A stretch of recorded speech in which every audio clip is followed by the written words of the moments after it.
A todos, boa tarde, sejam bem-vindos ao evento Ubiratan D'Ambrosio, pessoa, contribuições e memórias. Eu sou o Carlos Matias, hoje estou aqui junto com meus queridos amigos Milton Rosa e Daniel Clark Orey.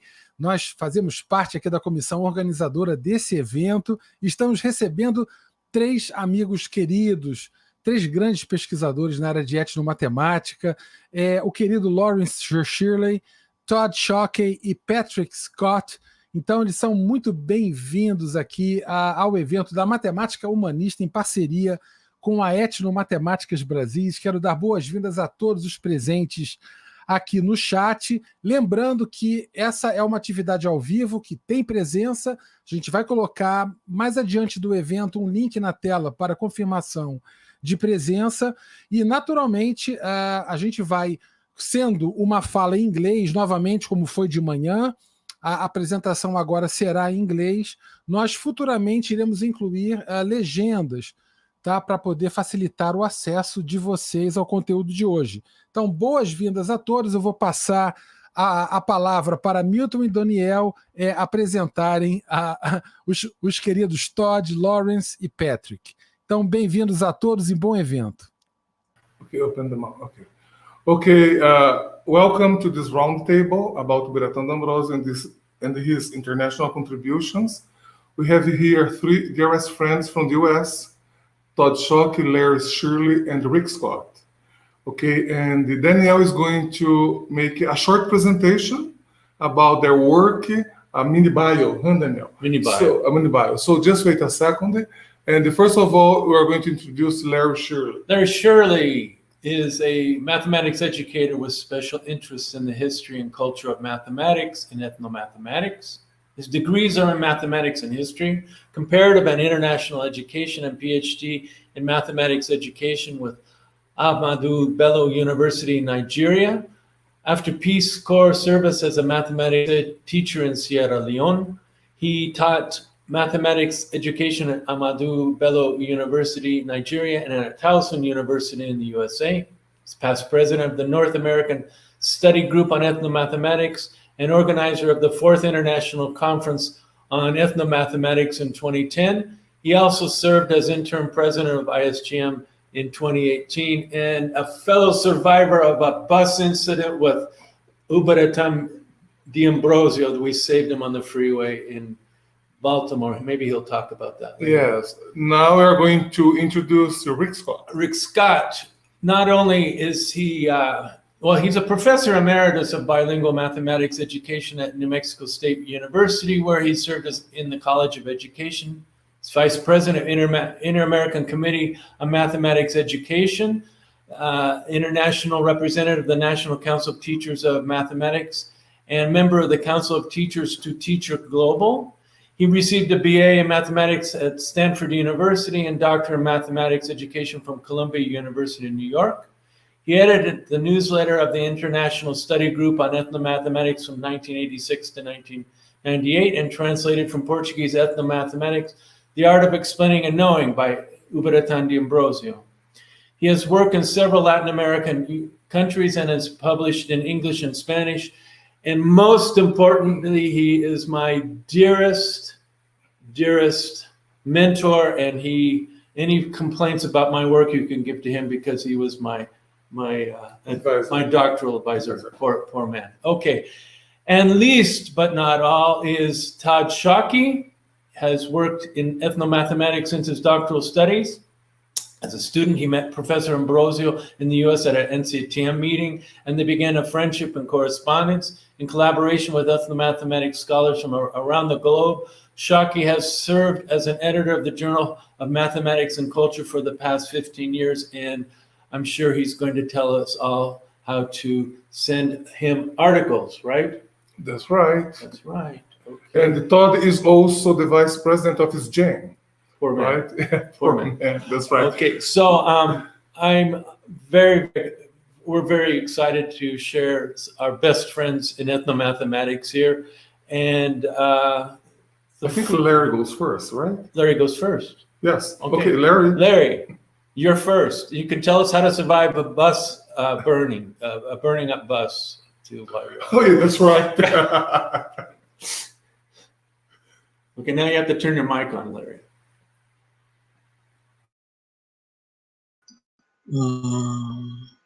Mute. Okay. Can you hear me? No. I think am I on? I'm on. Okay.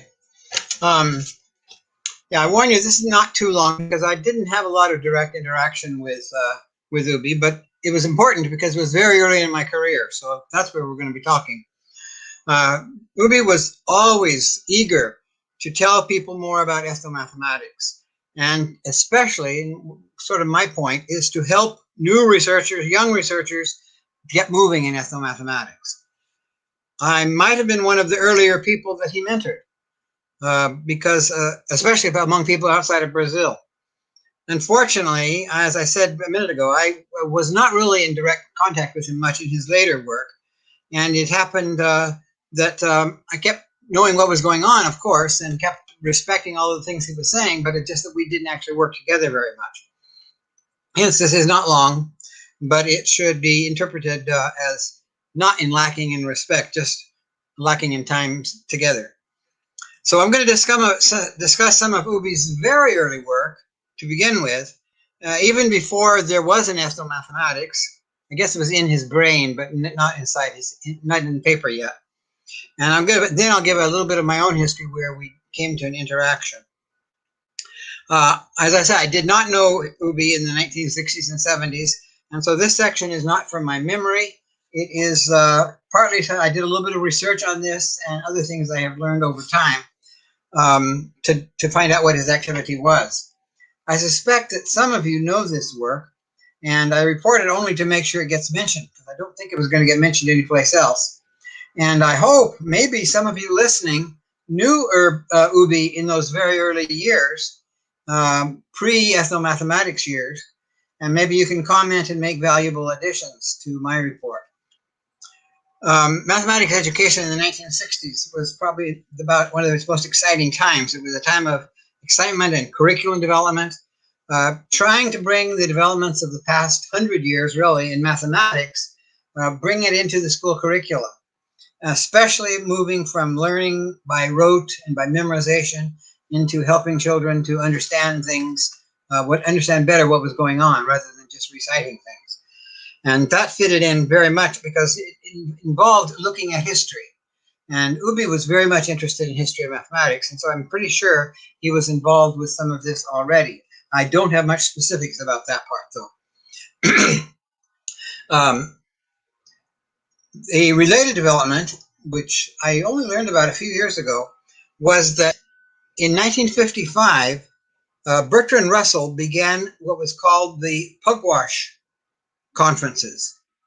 And it was a bunch of scientists, mostly scientists, but also mathematicians and to some extent other scholars. And they were very concerned, in fact, I would say shamed, by the way mathematics and the way science had behaved in introducing nuclear weapons in World War II. The millions, hundreds of thousands of deaths that happened in Japan because of the nuclear weapons was many people, even the people who were actually working on the project, were somewhat ashamed of that and felt ethical problems that came from it. So this organization came up, and it fitted in nicely with Ubi's interest in philosophy and mathematics, and so he became part of this. It was called the Pugwash Conference. That strange name came because it was its first meeting was in a town called Pugwash in Nova Scotia in Canada. And as I said, it was one of the founders was Bertrand Russell, probably one of the most famous thinkers of the century. And so they were gathered together to protest nuclear weapons, nuclear armaments, and all kinds of things like this related to ethical issues in science and mathematics. They had conferences approximately annually, and they continue to this day. I don't hear much about them these days, but I think it's just because there's too much other stuff going on that their news gets blocked out sometimes. But they even won the Nobel Peace Prize in 1999. So it's a very impressive organization, and usually the leaders of it are some of the top scientists in the world. So I'm reporting this because in the 1970s, and maybe as early as the 1960s, a young Ubiratan D'Ambrosio began participating in the Pugwash meetings. And he went to several of them. I don't have a good number, but I think it was on the order of 5 or 6 of the meetings, mostly in the late 60s and 70s, especially the 70s. And so therefore, he was joining, still quite young, he joined this rather notable group of peace-seeking scientists.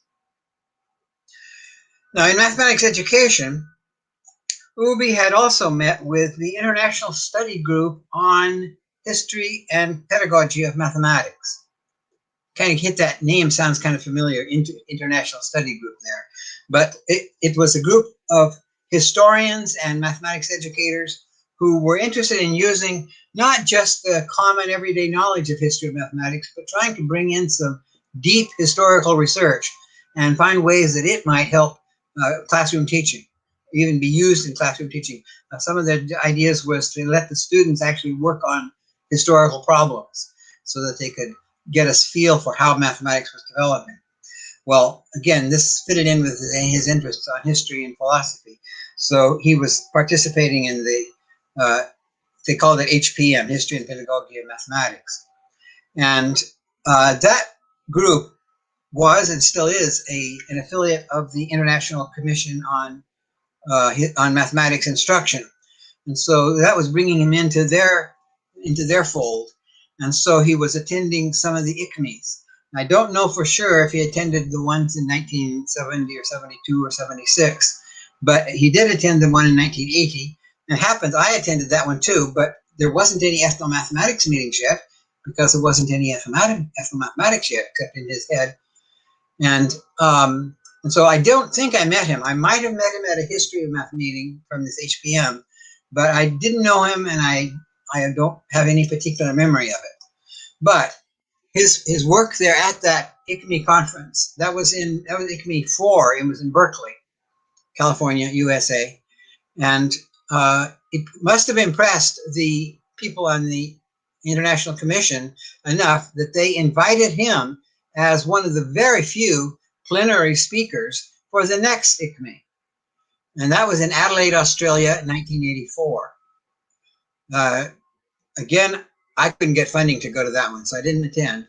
But he was there, and he gave the plenary address.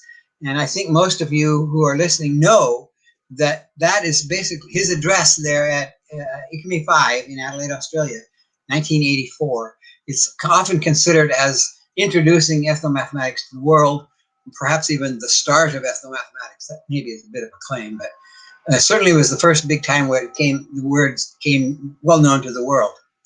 And so, and it got people thinking about ethnomathematical research in a much better way than it had ever been before, and recognizing that it affected us in the way we handled ethnomathematics.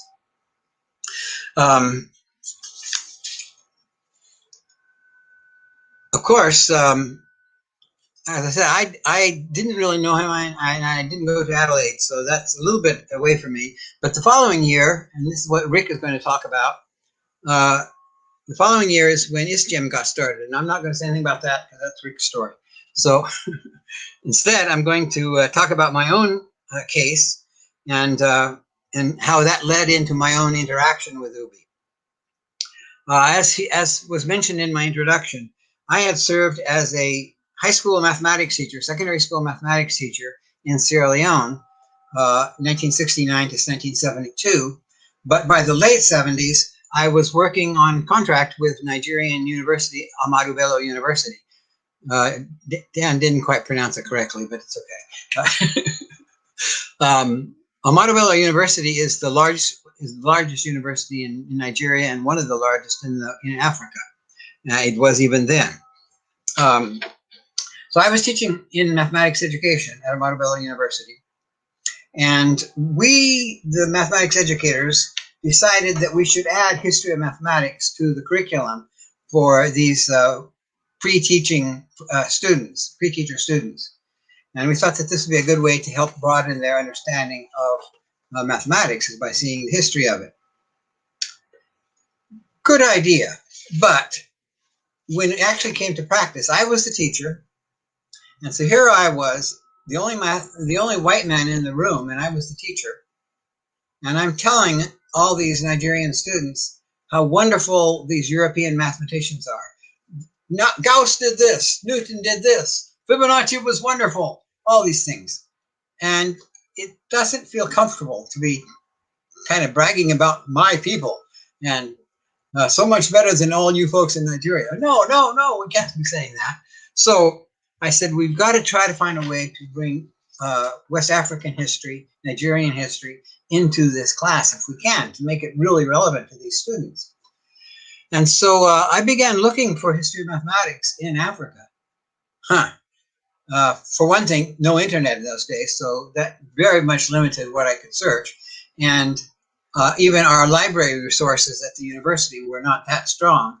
And so I was kind of floundering. I did connect up with this History and Pedagogy of Mathematics group, and I got a few references, but still, it just seems that, well, you don't hear too much about history of mathematics in any culture, including Western culture, really. And you don't hear much about history of Africa anywhere, except for oral traditions, especially then. And so everything's working against you to get information about history of mathematics in Africa. So I decided, I even tried, we had a conference. I was part of the national committee to bring the African Mathematics Union to Nigeria in 1986. And I convinced the committee to have a special section at that conference on history of mathematics in Africa. And we did bring in some people, including the late Paulus Gerdes came from Mozambique, and he didn't have too much to talk about history, but of course he was talking about baskets and ethnomathematics. But some North African mathematicians and an Egyptian came and talked about their cultures, mathematics, and history, and of course the Egyptians have a long history to talk about. But I really wanted to see more sub-Saharan Africa, and even better, West African history. Couldn't find much at all, really. Even had some help from a historian in our university department, but he said, no, I'm a historian, I don't know anything about math. So I was just running all into kind of dead ends. So I decided that if we can't talk about history, we could at least talk about mathematics in Nigerian and West African culture. And that sounds like ethnomathematics, doesn't it? We talked about this, and I talked about what I knew, which also wasn't very much. Claudia Zaslavsky's book, Africa Counts, was really helpful to me because that gave me some continent-wide examples to talk about. But I was really scrambling to find examples, what to do. Well, finally, we decided, why don't we have as student projects, both for the undergraduates and as master's thesis topics, send students to go check in their hometowns and ask their elders, their aunts and their uncles and their grandparents, most of whom had not gone to Western education. What do you do? How do you do this kind of mathematics? How do you talk about geometry? How do you take care of algorithms and putting things together? So we sent it, and we had some very nice projects, and a couple of master's degrees came out of this. And so we were even being recognized. Paulus Gerdes made a directory about mathematics work going on around the continent, and we were part of that directory. So I was pleased that we were getting stuff done and we were being recognized. But it still wasn't really answering my questions completely. And I said, I really got to get a better support for this.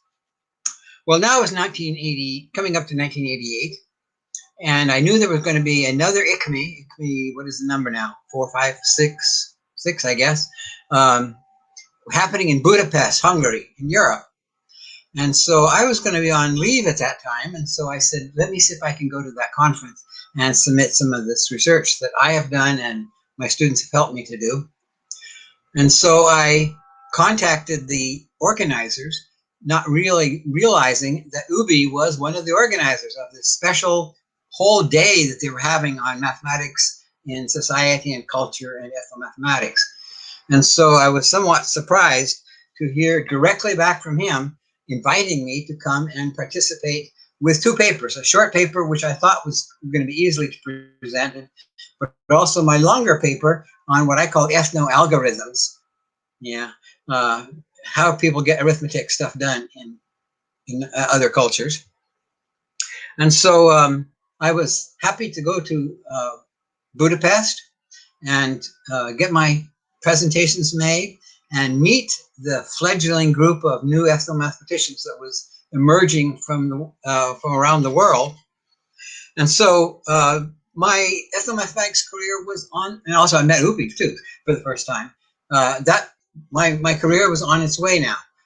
That was 32 years ago, and now it's retired. So that's the beginning and the end of my story. So in summarizing what I did, well, first I hope that you see that Ubi was working in related fields long before he came to ethnomathematics, for maybe 20 years before he spoke at Adelaide. And so he was working in history, philosophy, world peace, world understanding. All of those things kind of fit together when he comes to ethnomathematics. So that was his background. And also, perhaps more important, as I said at the beginning, I think throughout the rest of my career, every time I went to an international conference, I was meeting new ethnomathematicians. Sometimes they were teachers, sometimes they were master's degree students, sometimes they were doctoral degree students. A lot of them were from Brazil, but increasingly they from other parts of the world too. And I think just about all of them had been encouraged and supported and pushed even by Ubiratan D'Ambrosio. Through all of his career, he's been encouraging and supporting students and scholars, and beyond his philosophical and administrative and organizational work of ethnomathematics, I think his legacy will be this support. This support will go down in history that he was supportive, but also all the people that he was supporting, which I suspect is some of the people who were listening here, those are the people who are carrying on his work. And that is really his legacy, perhaps more than everything else. So congratulations to all of you who are carrying on his work. And thank you. And also thank you, Ubi. Obrigado. Daniel? Larry, you proved my mathematical ethno model that when somebody says, oh, I'm just going to be 10 minutes, they go to 30. So that's Right. 20, so that's good.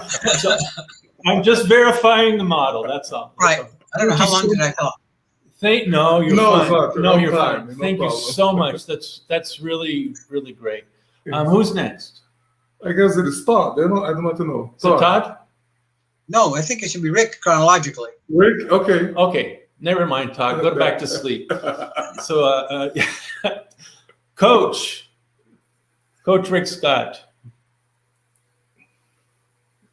If his microphone isn't working. Yeah. Okay, good. It is. It's working now. Is my PowerPoint working? Yes. We'll find out. There's only one way to find out. Is it working?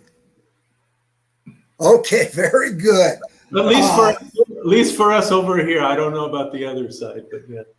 Go ahead. I'm so happy and so sad to be with you all on this occasion. I wanted to do this in Spanish, but Milton insisted I had to do it in English. And the reason I want to do it in Spanish is my wife insists that I give much better talks in Spanish than I do in English. In English, I'm completely boring. And in Spanish, I'm at least a little bit animated. I want to talk about Ubi and the creation of the International Study Group on Ethnomathematics. But first, I want to mention a bold statement, but a very true statement I made about Ubi in 2011. And that was that he's contributed more to our understanding of the importance of culture in all its meanings in the development and learning of mathematics than any other person. And I'm fairly certain that all of you know that. Now, did that screen come up for you? Okay, very good. All right. There's a game. Rick, It's you might want to created- put it in presentation mode, just so it's bigger. Oh, well, wait, then it didn't capture the right screen.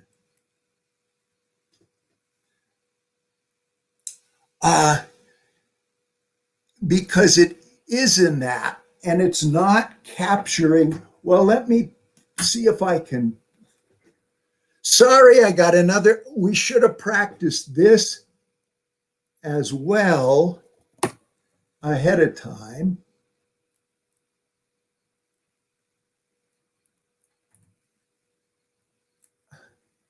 And I'm sorry, everybody, but I really should have. Carlos says, don't worry about it. Just keep going. Yeah. But now you see it? Yes. El juego que se juega mucho. Okay. Yeah. And this is a game that is played a lot and is played in all parts of the world. Larry already played it, and the game is called When Did You First Meet Ubi? And, oh, it's still not. Okay, and we'll see if this works. I met Ubi for the first time in Osorno, Chile in 1997. So I beat Lawrence in that game by over a year and a half. And here's the proof. Can you see this certificate from Osorno, Chile, that I was at a meeting called New Tendencies in the Teaching of Math and Biology in higher education in Latin America.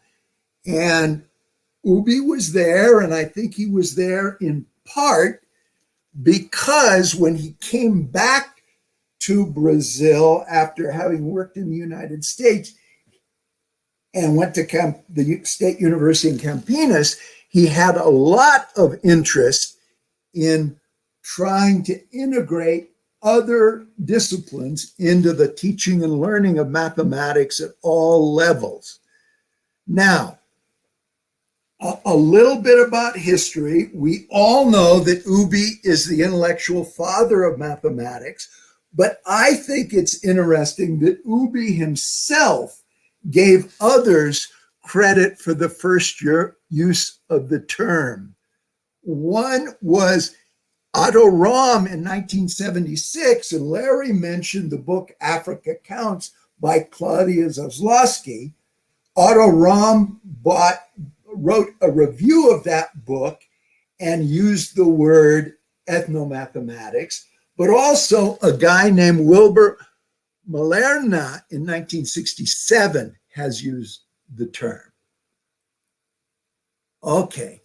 Larry mentioned that Ubi had been participating in international congresses on mathematics education, but the first he was involved in was in Germany in 1976, and he was the head of a working group called Why Teach Mathematics that looked at history, philosophy, cognition, and other things.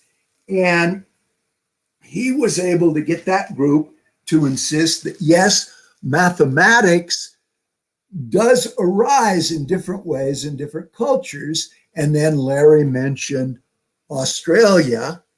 8 years later, he did use the term ethnomathematics and taught us what he meant.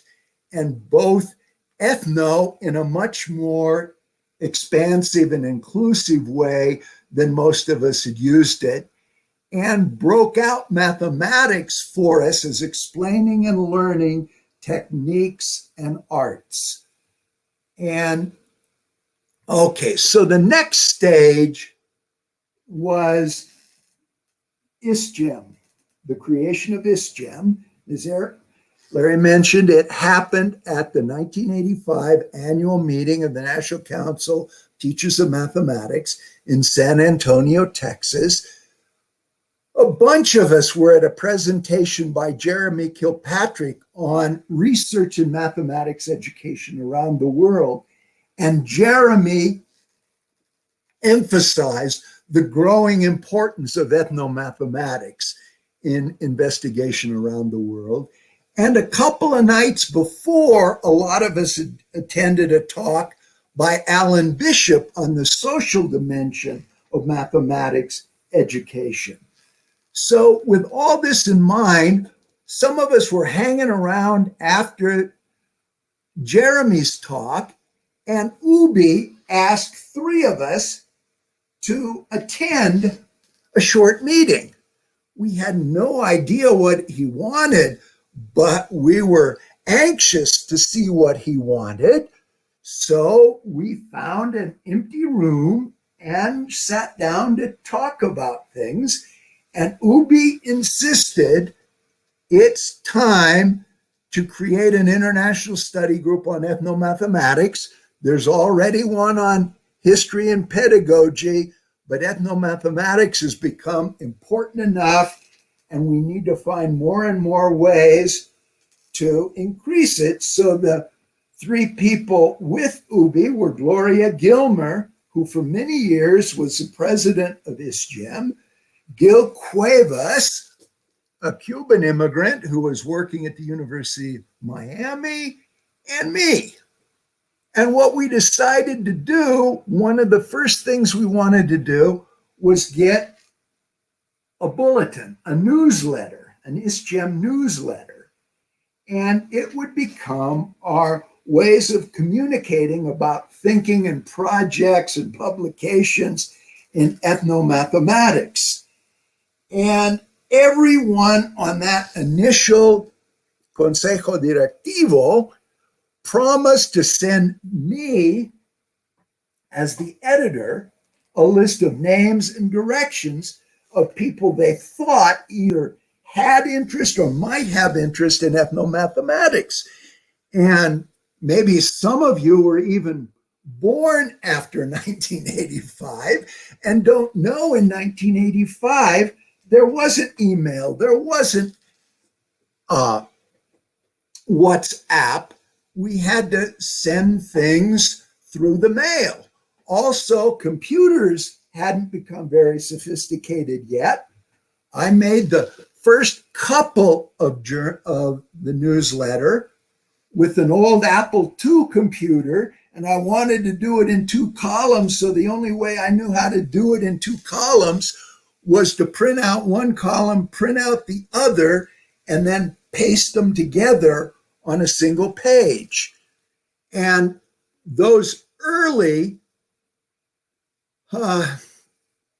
copies of the newsletter are still available at the website I have there. Or if you just Google ISGEM newsletter or ISGEM bulletin, you can get to them. I'm happy to see that through the efforts of Milton, it has been revived yet again. It has over the years occasionally appeared, but what's even more important is that later came the Journal of Ethnomathematics and then the Journal of Mathematics and Culture that Todd is going to talk to you about.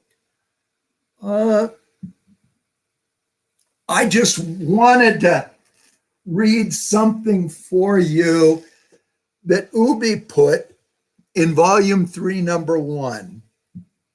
And it was recently, it's been recognized by some that mathematics has cultural roots. And in fact, mathematics is a cultural system. Cultural groups need children of certain age range in a community, farmers cultivating wheat, engineers in a car factory, all have their own ways of behaving, their own codes, their own symbols, their modes of reasoning, their ways of measuring, of classifying, of mathematizing. In particular, when we talk about school children, we should remember that they arrive at school with their own mathematics. At the elementary level, we recognize in certain cultural groups of children, mathematics practices and ways of dealing with situations are different in other groups when they even dealing with the same exact situation. And these distinct forms of mathematics that are come from different cultural groups we call ethnomathematics. Here is Ubi in 1997 with this youngster and with Gloria Gilmer. And Larry mentioned the congresses on ethnomathematics from Granada to Ouro Preto to Auckland to Maryland to Mozambique to Medellin. And COVID, who knows when the next one will be. And just to, this is stuff all of you know, but among it, he's the intellectual father of ethnomathematics. He created ISGEM and the early congresses. There are thousands of hits if you Google them. He made hundreds of presentations, dozens of publications. There are dozens of master's and PhD students, and I hope some of you were among those master's and PhD students. I just learned that now they're going to publish a book, and that Marcelo Borba, one of his PhD master's students, is going to be directing that, as I understand it. And he had thousands of friends and admirers and followers, and I'm honored to consider myself to be one of those. Thank you very much, and please keep up Ubi's very good work. Thank you. Thank you, Rick. I just want to show this book that Rick just showed in his presentation. This is the original one from the first publication. Yeah. It's barely holding together. Yeah. So, yeah. So Todd Shockey is going to do a brief demonstration of open heart surgery, I believe. Also. Yeah, ethnomathematics of open heart surgery. So thank you very much. Thanks, Rick, so much. That was amazing. Well, I'll ask Carlos to put my slides up, please. No, those are really difficult to read. Next slide, please. So I like the game, Rick and Larry, of when did you meet Ubi? In 1993, I heard the word ethnomathematics. And in 1997, I was at the National Council of Teachers of Mathematics annual meeting. And typical of those meetings, you sit down and the person next to you says hello, or you say hello. And she asked me who I was and what I was interested in. And so as I was telling her that I was a student and I was interested in this idea, ethnomathematics, of course, she hadn't heard the word before. She was asking me to explain it, and I was trying my best.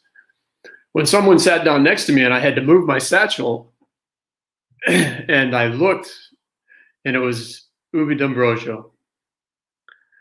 And I was just starstruck. And so the woman sitting next to me, she could tell that something occurred, and she says, "Are you okay?" And I said, "No, not really." I said, "That's D'Ambrosio sitting next to me." She goes, "Oh my gosh, have you ever met him?" I said, "No." I wish I could tell you what the talk was about that I sat in for the next hour, but I really have no idea. And at the end of the session, I just couldn't muster up enough nerve to introduce myself, even though our shoulders were touching one another. So a buddy of mine that was at the conference, after considerable ridicule, he says, you just have to, you've got to introduce yourself to him. So later in that evening, there was another presentation, and I saw D'Ambrosio walk in, and the talk was over with. So I took a big breath, walked up, and introduced myself. As it turns out, my doctoral advisor has been a student with Ubi's daughter, Beatrice. And so I was immediately welcomed, given a big hug, and this sigh of relief. You know, he was responsible for my dissertation work. He was responsible for my area of scholarship. And he couldn't have been a nicer, kinder person. And as we were standing there talking, he began to chat about a very important meeting that was going to be held in Brazil that summer of '97 that Jelsa Nichnik was going to host. And of course, she was part of my bibliography. And he said, you should come to Brazil for this meeting. And he says, hold on. He says, Jelsa is right here. And she was standing behind him. And I had never seen her, so I wouldn't have recognized her. So, of course, my chest was about to explode because it was enough that I just barely had enough nerve to say hello to Ubi, much less continue down this path. And she was just as kind and considerate. And I don't know what I had in my mind of these academics, but they certainly exceeded any expectations and were very welcoming and very warm. Next slide. So Rick, I think you and I could talk about what my meeting with Ubi was in April of '97, and maybe yours was before that. So I did a little work too, looking back on some of the early writings of Ubi and revisited some things. And this is one of the pieces that Rick translated for the International Study Group. And this was back when Ubi said in '98 that the mathematics is associated with a process of domination and the power structure of that process. And we can't forget that.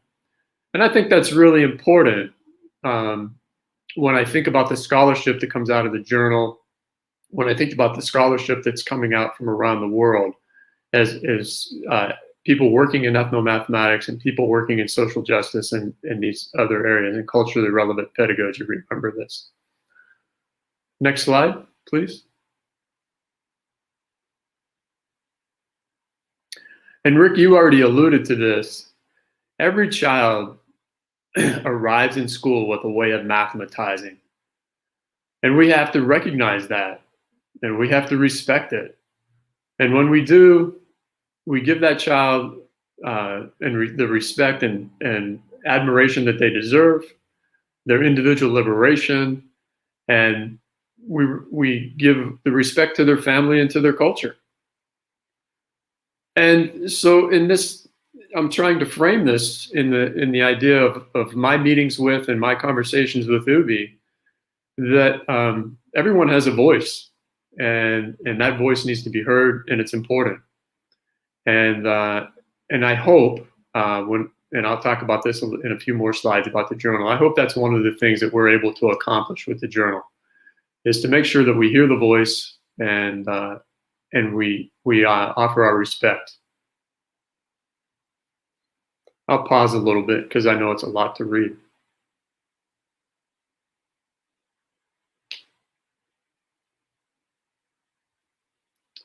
So next slide, please.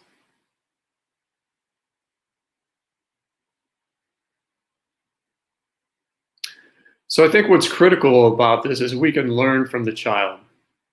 And I think I'm talking to the choir here. I think everyone here understands that. I think when we're in a classroom with a child who maybe doesn't come from our community, or we're in a classroom where we don't come from that community, we can learn from him or her. We can hear their words. And I'll share a brief example. When my daughter, excuse me, was in the kindergarten, there was a young girl in the class with her that was very shy, and her first language was Spanish. And she didn't participate very much in the classroom because she was learning English. And they had a phenomenal kindergarten teacher that was that taught my daughter a love of reading that she has now as a young adult. And I remember my daughter coming home from the kindergarten one day, and she was really quite excited because the young girl had been encouraged and supported by the teacher, who was bilingual, to teach the rest of the class to count in Spanish.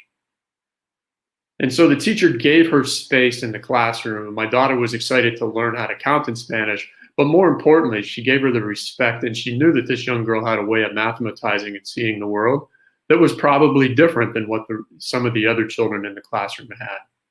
And so on that particular day, and my daughter still talks about this all these years later, about the importance of that day for that young girl, and for her to know that she was important in the classroom. Next slide, please. So in '85, when Ubi coined ethnomathematics in the piece for the learning of mathematics, he used codes and jargon. And Rick and Larry have already alluded to this and talked about this. But for me, it was really important, and it still is important, this idea of language and the role that language plays. The role that language plays when we think about quantifying, measuring, using a calendar, whatever the situation might be. And as Daniel alluded to, so my dissertation work had a focus on thoracic cardiovascular surgery, and those surgeons spoke a language that I didn't understand.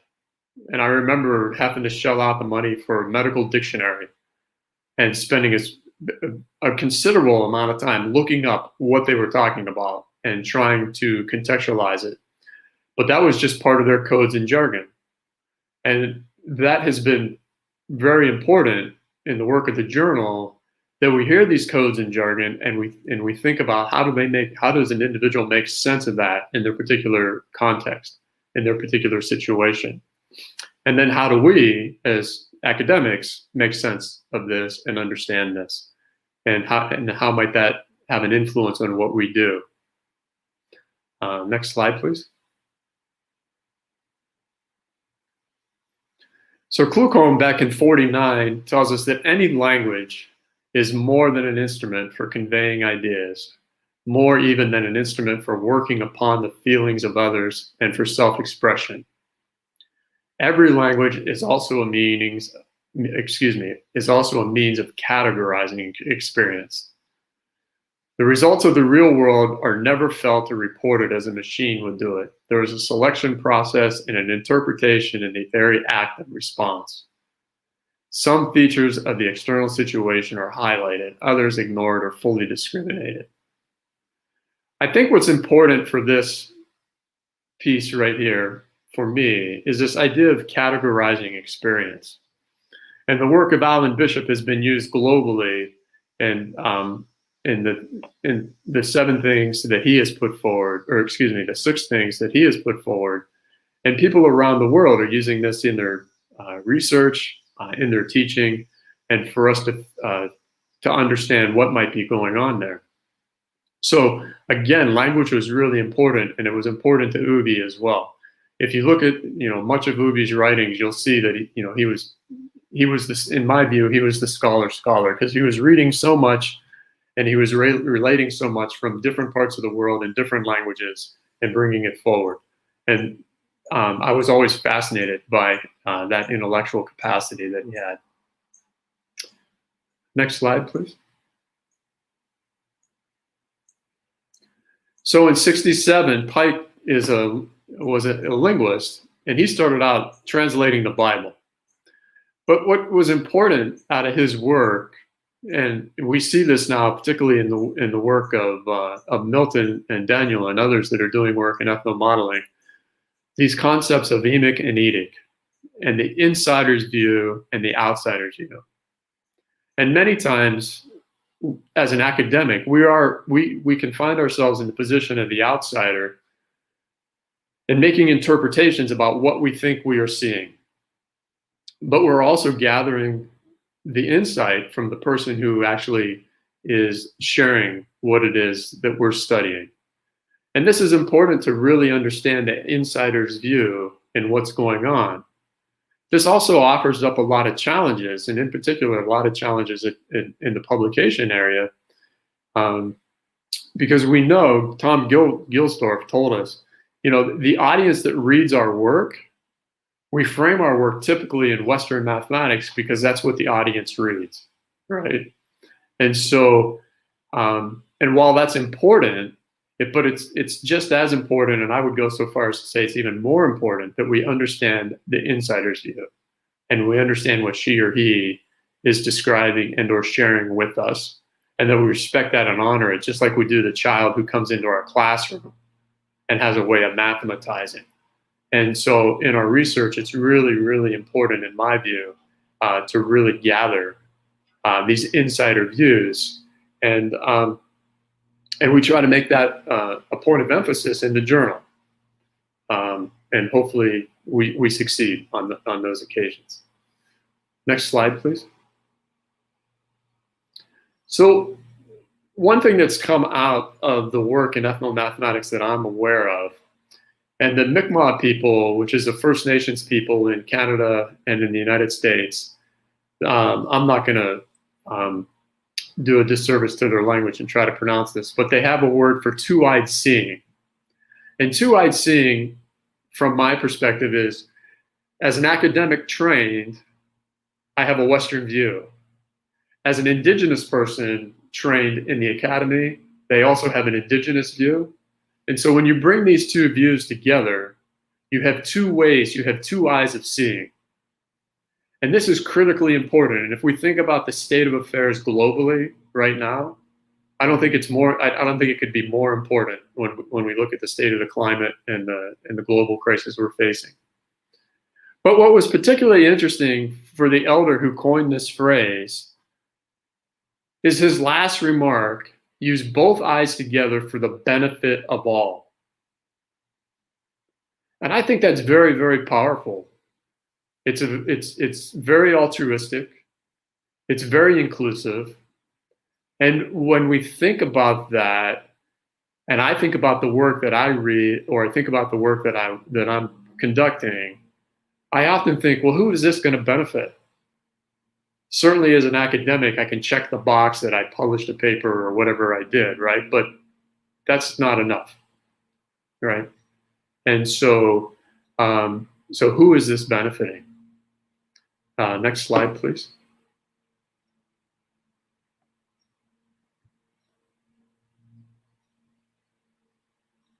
I love this remark from Ubi in '93, where he says, everyday life in general, is our best partner in mathematics education.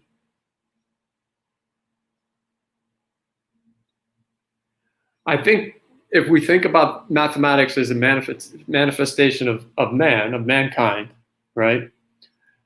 And I've had many experiences, and I suspect many of you have too, when you ask a youngster in your classroom, how did you do this? And they stumble and fumble, and they're like, because they're trying to show you how you would have done it, right? How many times have we heard the teacher say, well, show me how to do it, and all they do is regurgitate. Humanistic mathematics, thanks, Carlos. Yeah, brilliant. And, but then you stop and you ask the student, well, no, just tell me how you would solve the problem. And she tells you how she solves the problem based on her lived experience and how she solves problems. And it the formal structure of mathematics, but it's her mathematizing the problem. And she learns that away from the four walls of our classroom. Everyday life in general is our best partner in mathematics education. I think that's pretty powerful. Yeah, and yeah, thanks for showing the cover of the book there, Carlos. Next slide, please.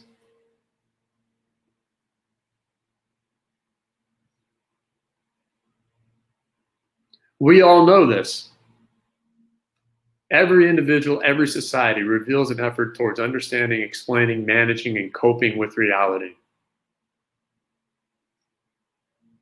We see it today. We see it in the published scholarship. And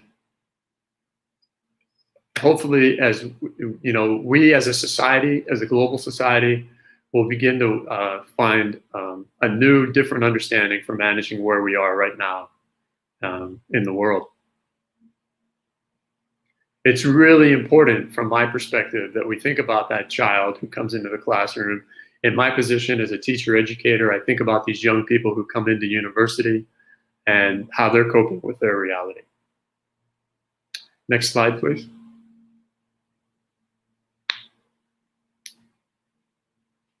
So a look back on the journal. I'm not going to attempt to remember everyone who was sitting in the room. Daniel and Milton, feel free to chime in if you would like. But I remember back, we're 15 years into the journal, and I think we might have been, give me a thumbs up, Daniel, if we were in Las Vegas when this conversation started. Yes. And we realized there was a group of like-minded people who realized we needed an outlet for people doing work in ethnomathematics. And it was an interesting discussion. It was quite a robust discussion. And there was plenty of reminders that you have no idea. I can remember being told, you have no idea what you're thinking about taking on. You have no idea about how hard it is to run a journal. And I can remember thinking, well, okay, challenge accepted. But I also remember thinking, you're absolutely right. I have no idea. So I'm probably a great candidate for this because I'm coming into it completely dumb. I was completely ignorant about having running a journal. So Rick Silverman in Colorado agreed to be my partner in crime, as it were. And Daniel, I'll try not to turn this into a public service announcement for the journal. So the two of us agreed to be the editors for the Journal of Mathematics and Culture. And I wish I could give credit to whoever coined that title, but it's just out of my memory right now. And this was really, this was important, not for me and not for Silverman, but this was important for the community of ethnomathematics. We knew people were publishing. For the Learning of Mathematics in Canada was publishing papers. The paper that Ubi wrote in '85 came out of there. And we knew there was a smattering of other places where the work was being published, but it was kind of hit or miss to find it. And back in the late 90s, searching online, doable, certainly not what it is today. But we decided to go for it. And in 2006, Ubi wrote the first paper, The Program Ethnomathematics, a theoretical basis of the dynamics of intercultural encounters. And we were off and running. And it was really quite intimidating, even in 2006, because I was familiar with a lot of the ethnomathematics community, thanks to Larry Shirley. And if Larry remembers, in 2000, he organized the Teaching Children Mathematics had a focus issue on ethnomathematics. It's a publication of the National Council of Teachers of Mathematics.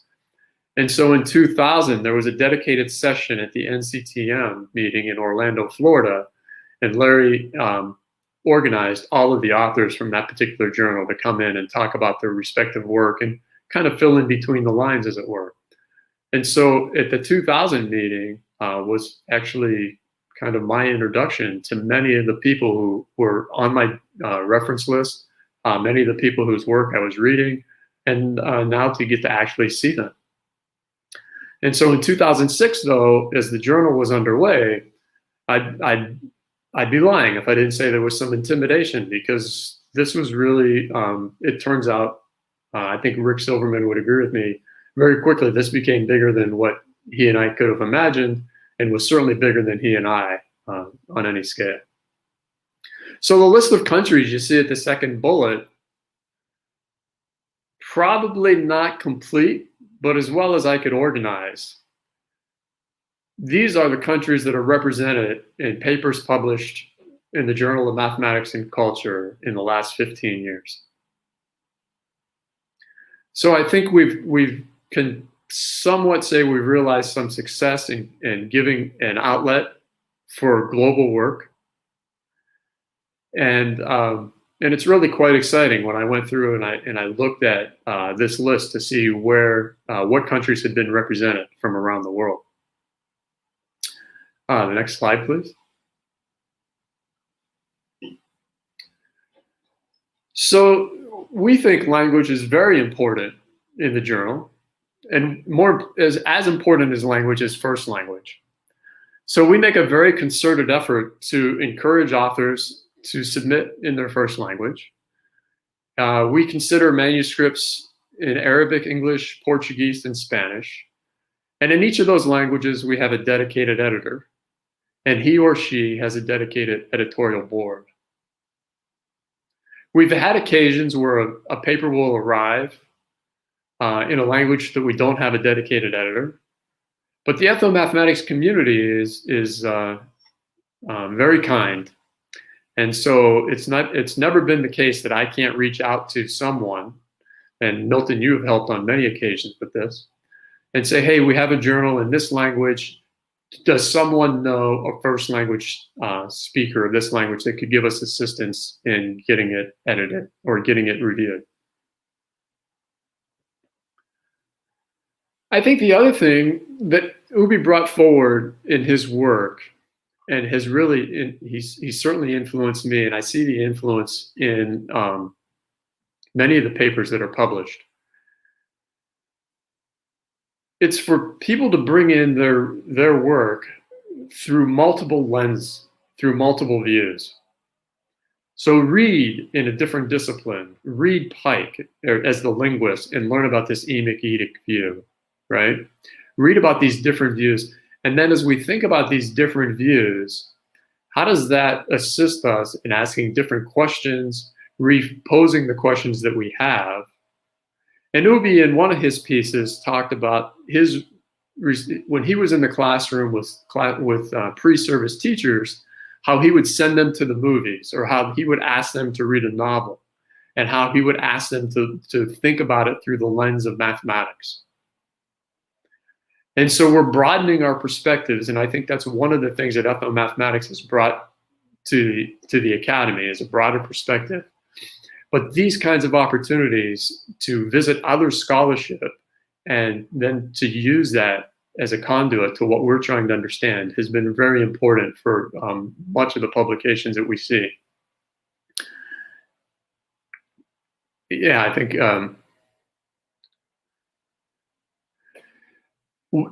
through the use of language, I think through the use of multiple views, we try to do our best to embrace everyone in the journal. And I hope we do. Okay. Now I will say, I will make a little public service plug here. We think it's critically important for the next generation of us to have an outlet. And we think it's very important for students advisors that are working with students who have publishable work to consider, if it's not our journal, an outlet for their students' work. But when it's our journal, we do our best to support new educators, to support new researchers, junior faculty, and classroom teachers to realize success. So one of the things at the conclusion of our metric for reviewing a paper, the last statement on it says, would you be willing to assist this author to get their paper publishable? And that has resulted in some really quite remarkable work. And it's been very important because those of us that are sitting here, I mean, certainly Rick, Larry, and I, and Daniel and Milton, we've been in the business now for a while. And so that mentoring can be quite important for a young academic, a new academic, a classroom teacher who has taken the time and wants to share what they're doing. And so when that happens, what we do is, this is not an opportunity for a joint publication. We reached back to the author and said, here's the critique of your paper. And one or two, or sometimes both of the external reviewers had agreed. There's some work that needs to be done, and these people are willing to support you in getting your paper into a publishable form, but they're not to be included as a second or a third author or whatever the count may be. They're here to support you and to help you realize success.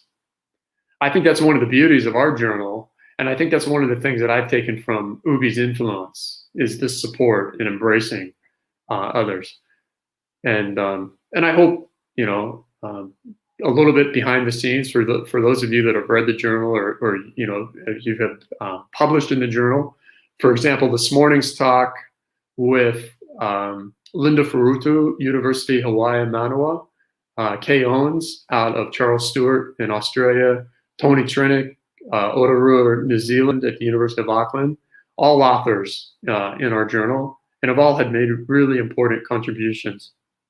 And so when we think about embracing all, we try to walk the walk, as it were. The next slide, please. So Ubi was the first, in my understanding and in my recollection, and I've thought about this for many, many years. He was the first to use the word love. And that was kind of an interesting idea. I think we've all heard that classroom teacher or that educator that says, I love my kids, I love being in the classroom. I remember being a classroom teacher, and I have to admit, I didn't really love all of them. Maybe I did. On some days I didn't particularly like them, but anyway, we all survived and we all got through it in some way, shape, or another. So I think I think this is my last slide. I'm not sure, I haven't looked at them in a couple of days. But Ubi was the first to use the word love in talking about our responsibilities as educators. His inclusion of all, the importance he placed on individual, has influenced, shaped, and continues to do so with respect to his role in the evolution of ethnomathematics in the international context. I know there's a lot of love out there for Ubi right now. I share Rick and Larry's sentiment that this is sad. This is a sad day to do this. I wish Ubi was here right now, and in particular, as do all of you. So thank you. Let me echo the sentiments of Larry and Rick. Thank you for all of the important work you do. Thanks for loving those kids in your classroom and listening to them. Thanks for your research and your contributions, so we get to understand the world differently.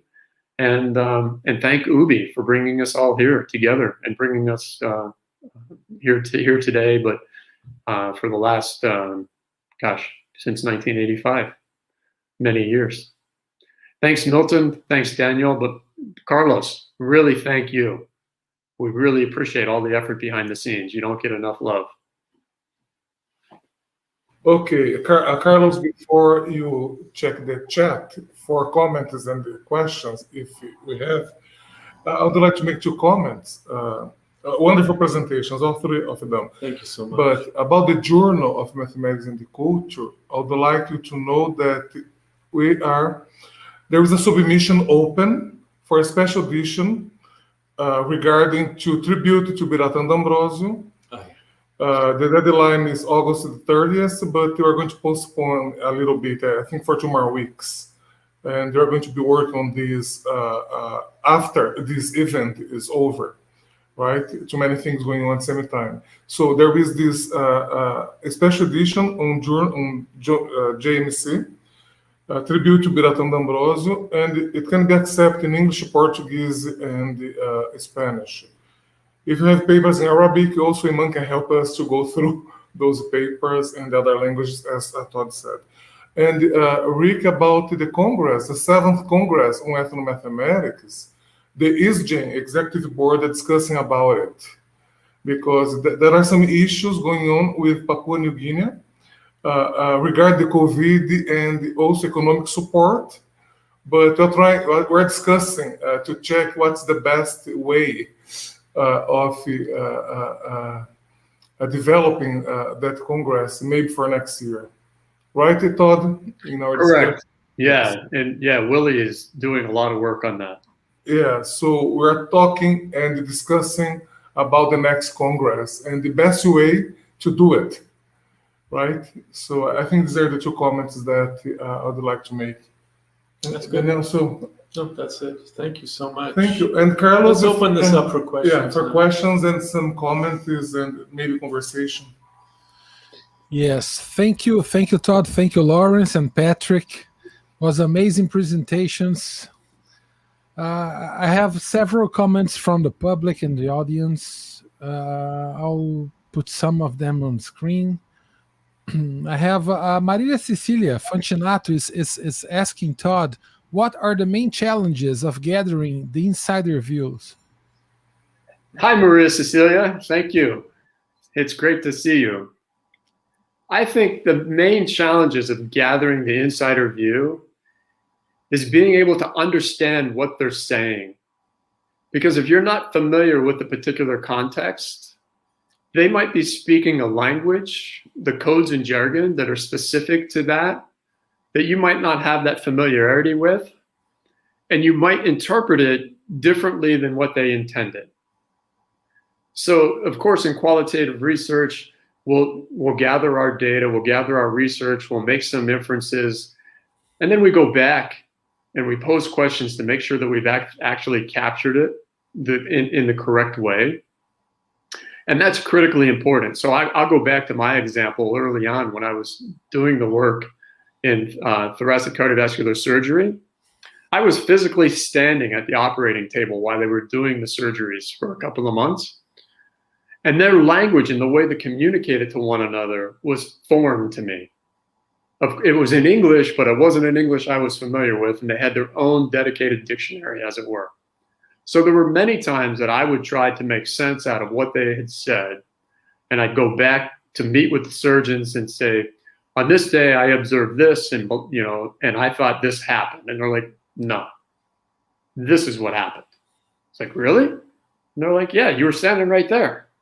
It's like, yeah, a lot of good that did, right? And so, and I think these things happen in our classrooms as well. I know they do for me.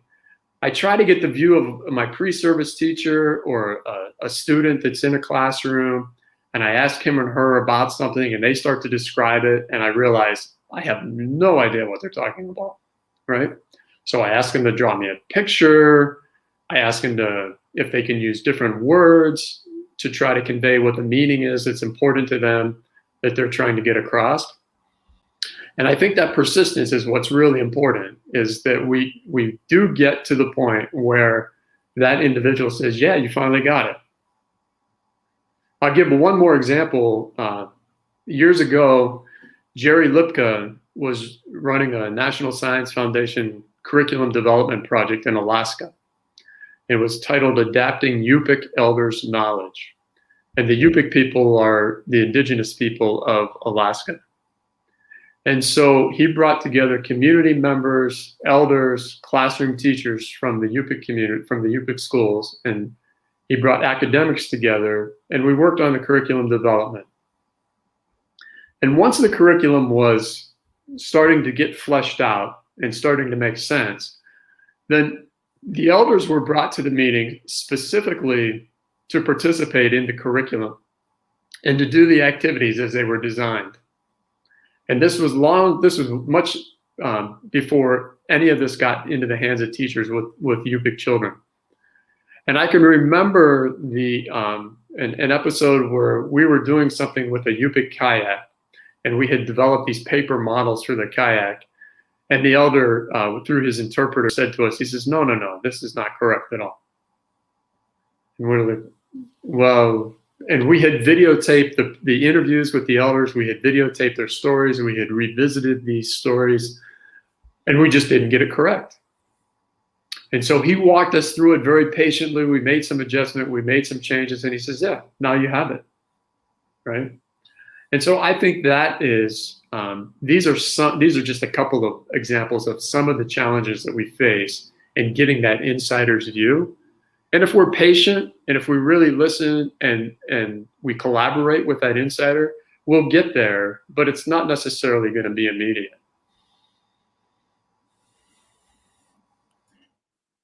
Probably more words than you bargained for. Yeah, that's great. I have a question myself to Todd, Lawrence, and Patrick. That I think that ethnomathematics, it's a kind of a response, like a counter movement to what happened until the late 60s or 70s. In science, the way we realized or consider science to be, it was an answer to bring the cultural and historical aspects of practices. So, but what I think is that maybe now, if we look today with the pandemic and everything going on, it seems that violence is still there, war is still there.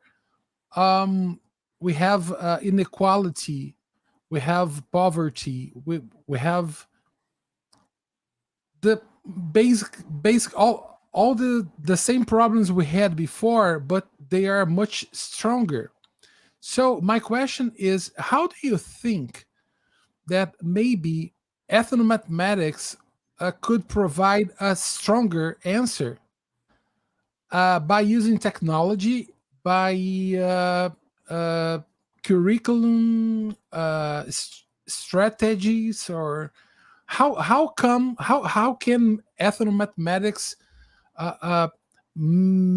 can make a stronger statement, a stronger answer to a much stronger question made by injustice and war and violence and inequality?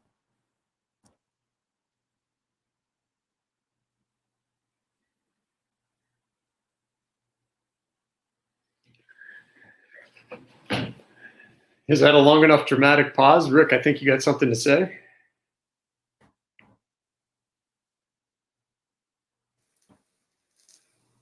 The easy answer is, I don't know. I've been trying for years to figure out the answer to that question. And what's happening in my country lately has made me fear that despite maybe our efforts have been too much on the sidelines, but it's obvious that we're not getting through. That too many people don't feel good about themselves. Too many people aren't able to look at situations and understand what's going on and what can be best for the rest of the world. And sometimes I feel like if we'd have just listened more to Ubi and followed his advice more and got the message out to more people, maybe our response to COVID around the world, maybe our response to climate change around the world, maybe, and Daniel a couple of weeks ago introduced me to some work that Ubi did on mathematics education for anti-war, and a group out of Hawaii. And we just haven't gotten the message out to enough people, though I'm encouraged seeing, as I look at this particular memorial to Ubi, to see that although in this presentation, I see just old faces, with the possible exception of Carlos.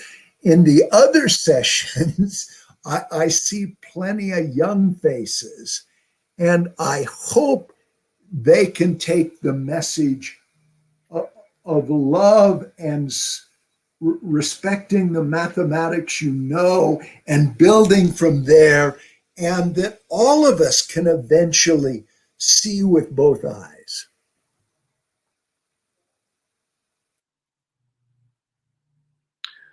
You know, Carlos, building on what Rick had said, I know here in the US, the media outlets grab the headlines that are going to get read.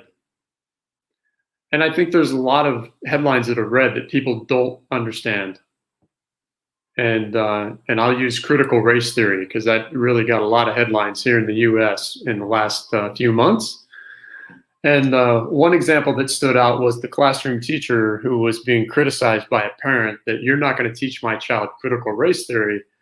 And the story sort of went like, well, the teacher said to the parent, she says, well, so what part about critical race theory do you want to make sure that I don't teach? And the mom had no idea what critical race theory was, so couldn't answer the question. And so if you think about some of the way that the media is reporting things, and I completely agree with you about the state of affairs here in the US and in the world, I think we may have an opportunity in ethnomathematics to contextualize and then decompose that problem down so people actually understand what it means, right? And for example, in the US right now, there's discussions that starting on the 20th of September, there's going to be an opportunity for people who are 8 months since the second COVID shot to get a third COVID shot. And this is making international headlines because of the inequity when other parts of the world haven't gotten, 3%, 5%, or 10% of their population, or they're not getting any back.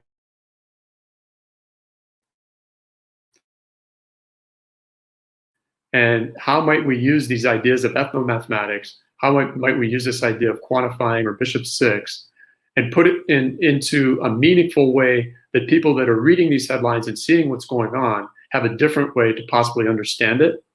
And maybe that engages their thinking and engages them to say, hey, wait, no, this has to stop. And I want to be part of the solution. And I want to understand, the other things that are going on that the media is hyping that I really can't say that I do. Just a guess. Thank you, Todd.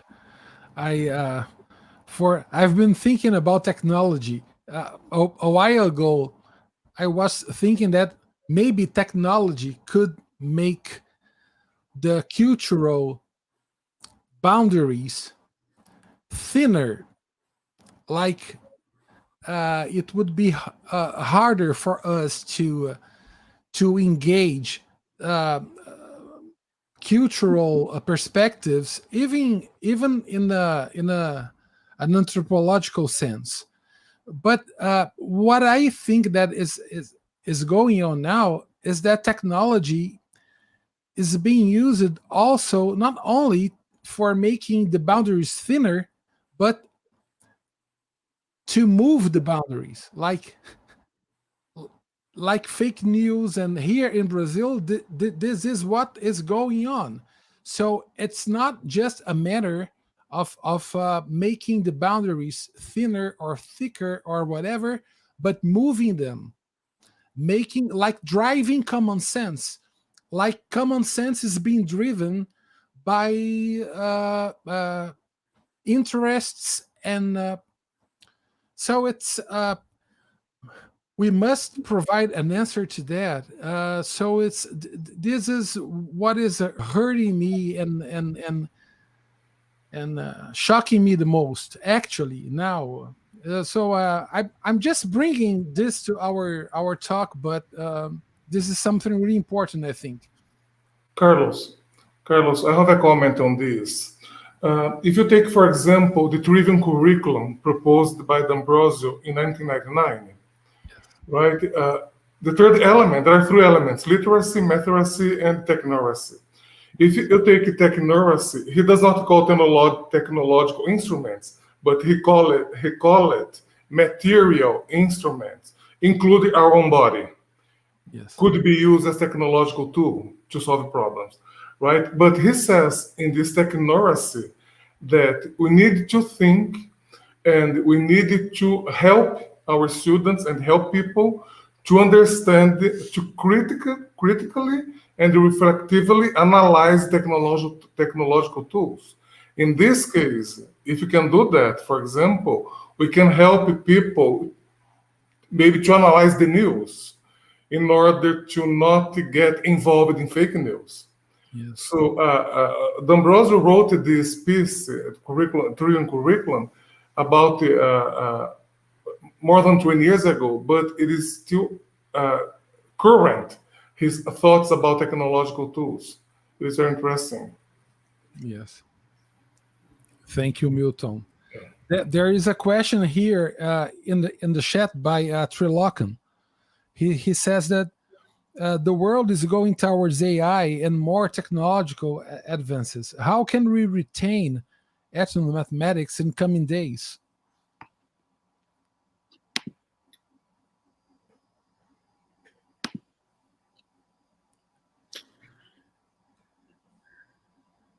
Yeah, that's a tough one. I think we're safe for the next month, but Yes.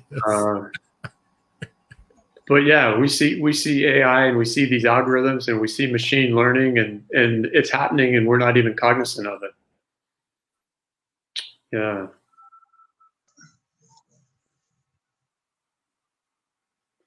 Trulakan, I didn't mean to make light of that. We're using technology to help mathematics right now. We are here, look at us. We're talking to each other across continents. So we are in fact using technology to push ethnomathematics forward through this conference. A conference like this could not have been organized, I would say, even 5 years ago, as well as this. And so maybe that's find where there is some technology that we can latch onto and use it. There's all kinds of ways that we can spread the word now that wasn't available to us before. And maybe we can try to find better ways to publish. I mean, we're publishing the journal online. And again, that is something would have seemed rather strange. I won't say 5 years ago, but 25 years ago, that would have been a really crazy idea. So maybe we're already beginning to use technology for ethnomathematics. Thanks, Lawrence. There's one more question. It's from Jacqueline. She is asking how the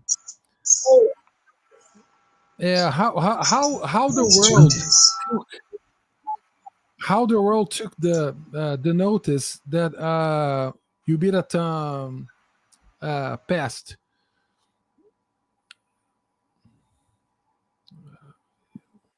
The repercussion of UBIS passing all over the world.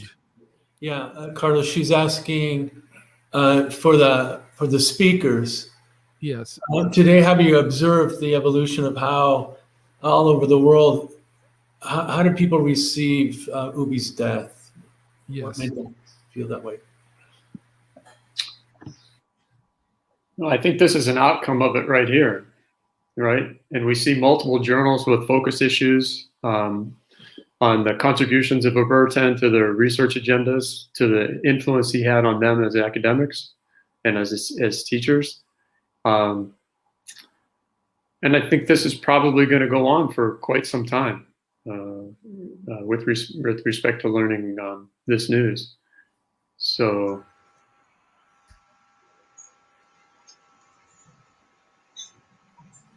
Rick, you muted, dude.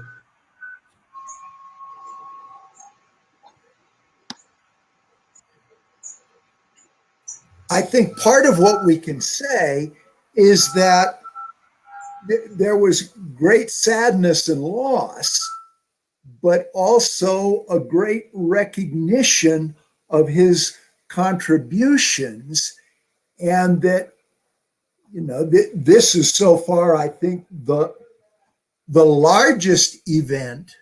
Oh, so far about his passing, but there are going to be many more. And certainly in the mathematics education community, his contribution is going to be reconsidered and reconsidered, and I hope re-energized even more than it already was energized.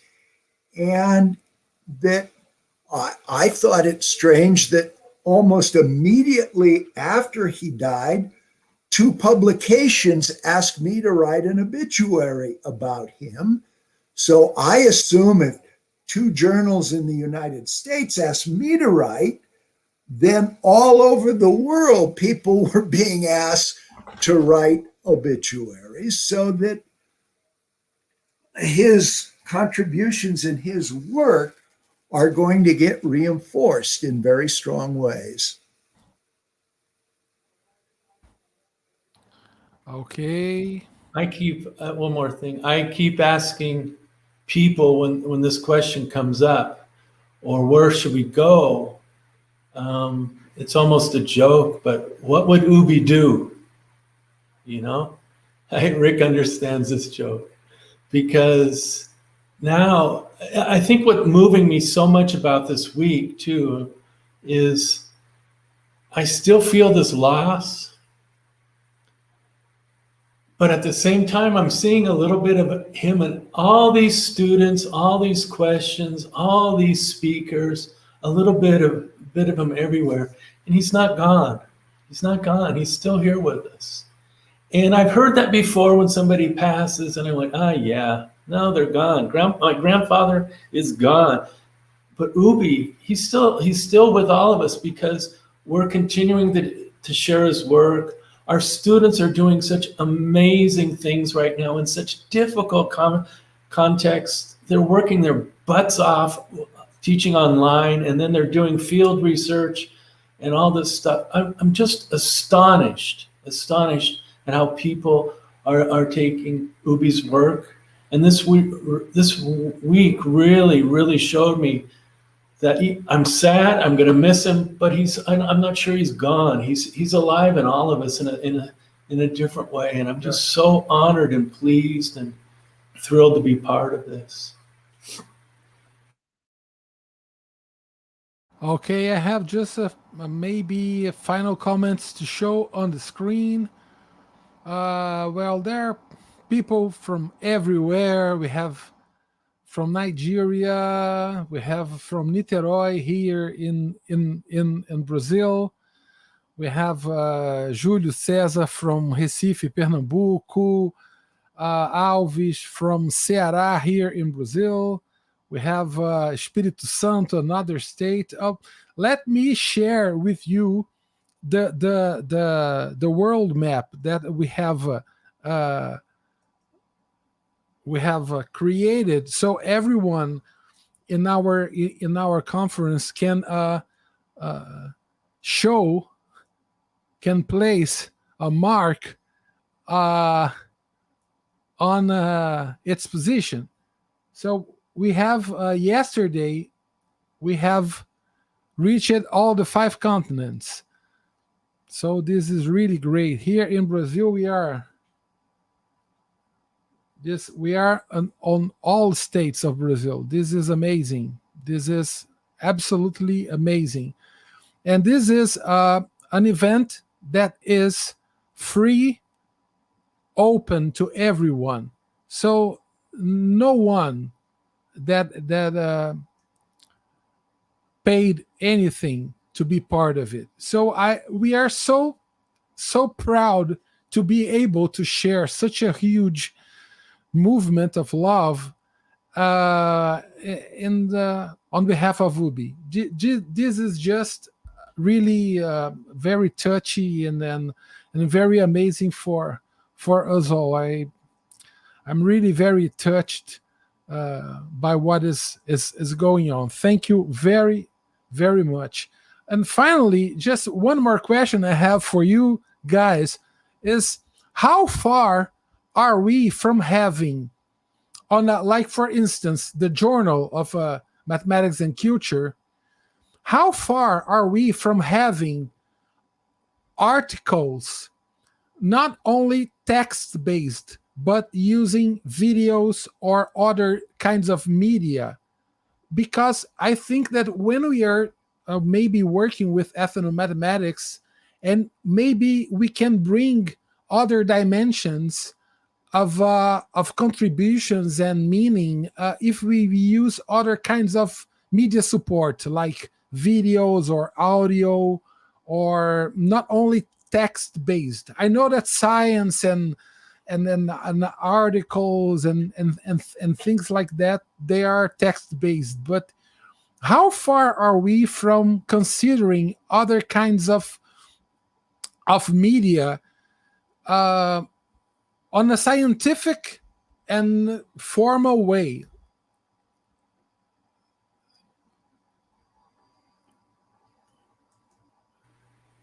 Todd, you are mute. Okay, there we go. So Carlos, you make me laugh, and I will tell you why.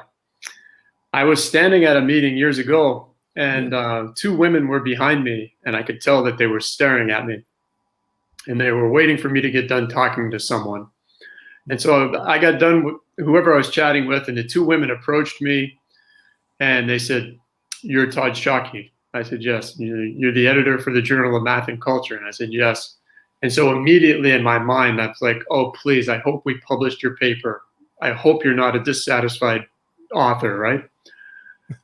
And they were very kind and very embracing.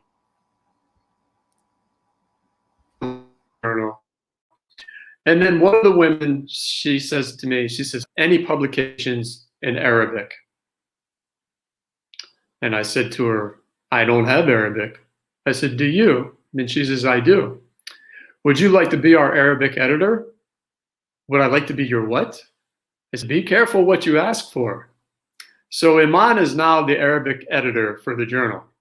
So Carlos, you happen to be the first to bring up this notion of expanding from a text-based journal to a technology-based journal. And I know others are doing it. So would you like to be our text-based or our technology-based editor for the Journal of Mathematics and Culture? And don't feel like you're on the spot because the whole world is looking at you. The whole world's watching. Yeah. Yes. Yeah. Congratulations, Carlos. We're not even going to let you say yes. Let's talk about pressure. Yeah. No, I think this is a brilliant idea. And honestly, and I know of at least one journal in the US that's doing it.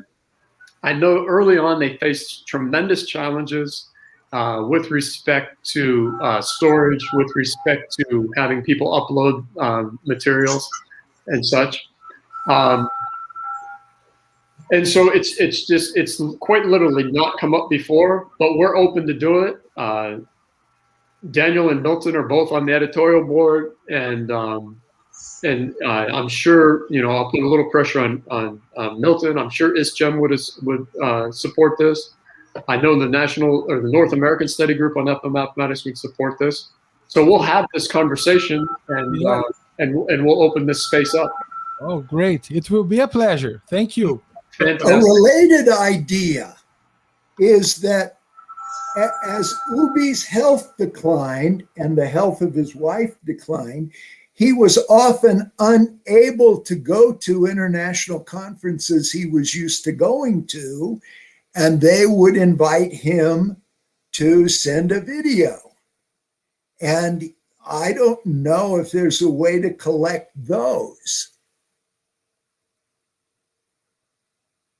Yeah, I think it's just a matter of getting permission from the respective organization. Yeah. And in this morning's talk, Linda Ferruto at the University, how Ubi would come into her. They have the first certificate program in ethnomathematics at her university, and it can lead to a master's degree. And Ubi was a frequent virtual guest, and so I was going to send a note to Linda to find out if those are archived or if they've made those available in the public domain. But Rick, I think you're right. I think it's just a matter of us understanding where they're located and whether or not the respective organization would grant access.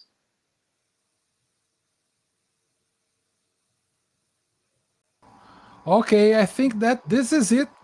We have come to the end of our event. So thank you very much, Todd, Lawrence, and Patrick, for the amazing talks about UB, and thanks Milton and Daniel for hosting and being the mediators of our event.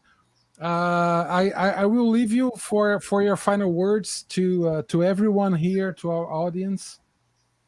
Okay, Carlos, I would like to thank Todd, Larry, and Rick for accepting this invitation to be with us this afternoon in Brazil, maybe morning in the US, for some part of the US, right? Yeah. So, but it was really a pleasure to hear your histories about Ubi, Yeah, right? And it's his intention with this roundtable to talk about him, and because most of people do not know the beginnings or how ethnomathematics start, and I think this roundtable gave a good contribution to this. Yeah. Right. So thank you very much. I would like to thank the audience also on the other side of the screen. Yes. For listening to us in this afternoon. Daniel. And I want to congratulate Carlos Matias for his new role as our. Okay, thank you, everybody, and our guests. Please say something before Carlos pulls the plug. Yes. Yeah. Well, let me say. Go ahead, Rick. What I would like to say is that Ubi gave us I'm not muted. Ubi gave us a vision about how mathematics and mathematics education can contribute to a civilization for all, in which inequity, arrogance, and bigotry have no place. We need to do everything we can to realize that vision.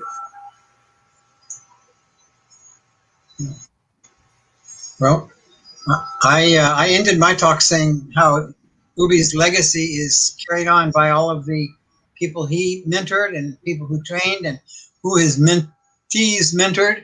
And now they're going on, and we are spreading throughout the world, as we just saw on 5 continents. And I'm encouraging, it's not just saying hooray for that, but it means we have the responsibility to carry on that kind of work ourselves. Yeah, I like Ubi's theme of love. So let me send some love to all my academic brothers and sisters that are there today. And let me send a whole bunch of love to Carlos for all of your efforts behind the scene and managing this. We really appreciate it. And the next trip to Brazil, the beer's on me. Okay. Hey, don't get excited, Daniel. The beer for Carlos is on me. Yeah, I've seen you drink. No importa. But it's going to be in Ouro Preto, so it's going to be for all of us. Yeah.